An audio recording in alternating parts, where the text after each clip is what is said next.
जय हिंद दोस्तों, स्वागत है एक बार फिर से आपका आप यूट्यूब चैनल स्टडी नेट पर। दोस्तों, जैसा कि स्टडी नेट मात्र ऐसा प्लेटफॉर्म जहां पर आप तक सही अपडेट्स दी जाती है, इसलिए लगातार आप बने रहे हमारे साथ। पहली बार चैनल विजिट किए हैं, चैनल को सब्सक्राइब जरूर करें।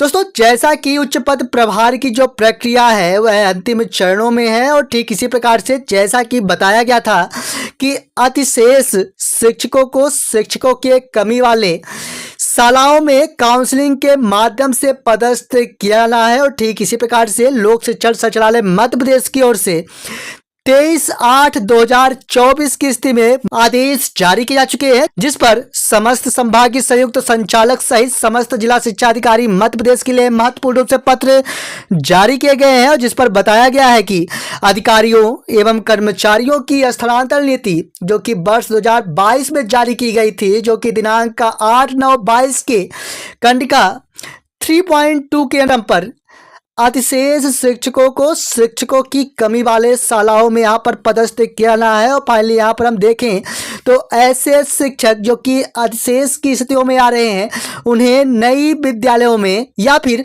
अगर उन्हीं शालाओं में पद रिक्त हैं तो प्राथमिकता के क्रम पर उन्हीं विद्यालयों में शिफ्ट किया जाना है। इस प्रकार के यहाँ पर आदेश जारी किए जा चुके हैं। और फाइनली यहाँ पर हम बात करें तो वर्ग 3 में जैसा कि 21 से 22 जिलों में अधिशेष की स्थितियां बनी थी और जैसा कि यहाँ पर इसके लिए आदेश भी जारी किए जा चुके हैं। और इस पर जितने भी वर्ग 3 में कार्यरत अतिथि शिक्षक हैं, उन पर निश्चित ही कह सकते हैं कि काउंसलिंग प्रक्रिया के दौरान कुछ जगहों पर रेड अलर्ट देखने को मिलेगा। लेकिन यहाँ पर हम देखें, बताया गया है कि सर्वप्रथम वर्ग 3 संबंधी अधिशेष की स्थितियां जहां पर भी बन रही हैं, ऐसे शिक्षकों को उनकी शालाओं में जबकि पद रिक्त हैं प्राथमिकता के क्रम पर शिफ्ट किया जाना है।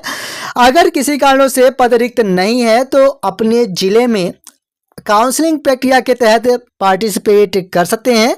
साथ में यहाँ पर इसी प्रकार के महत्वपूर्ण रूप से आदेश जारी किए जा चुके हैं, जिस पर बताया गया है कि ऐसे शिक्षक जो उच्चतर माध्यमिक अथवा इंटरमीडिएट परीक्षा गणित विज्ञान कृषि विषय से उत्तीर्ण है एवं प्रयोगशाला शिक्षक विज्ञान के पद की पात्रता रखते हैं, तो यहाँ पर बताया गया है कि ऐसे शिक्षकों को छोड़कर शेष शिक्षक काउंसलिंग प्रक्रिया में भाग लेंगे और उन्हें यहाँ पर नई शालाओं में शिफ्ट किया जाना है अधिशेष की स्थितियों के दौरान। तो इस प्रकार से महत्वपूर्ण रूप से आदेश जारी किए जा चुके हैं। और अगर हम बात करें कि आखिरकार यह प्रक्रिया कब से प्रारंभ की जानी है, इसके बारे में बात करें तो बताया गया है 28/8/2024 को जिला शिक्षा अधिकारी कार्यालय में काउंसलिंग स्थल जो कि 11 बजे से उपस्थित होकर यहाँ पर पार्टिसिपेट किया जाना है।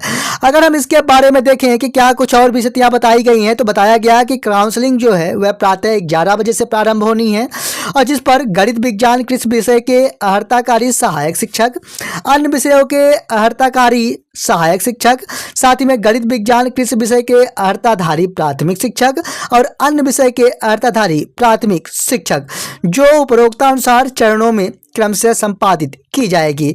तो इस प्रकार से यहाँ पर समस्त शिक्षकों के लिए अधिशेष शिक्षकों के लिए महत्वपूर्ण रूप से आदेश जारी किए जा चुके हैं, जिस पर काउंसलिंग प्रक्रिया के माध्यम से शिक्षकों को नई शालाओं में शिफ्ट किया जाना है।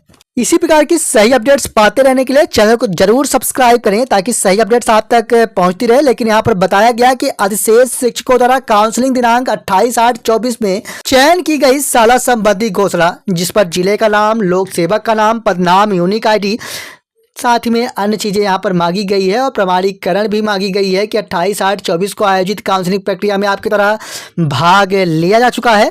साथ ही में यहाँ पर जिले का नाम दिया जाना है और इस पर बताया जाना है कि प्रमाणित किया जाता है कि अधिशेष शिक्षकों द्वारा काउंसलिंग प्रक्रिया में शाला चयन से सहमति दी गई है।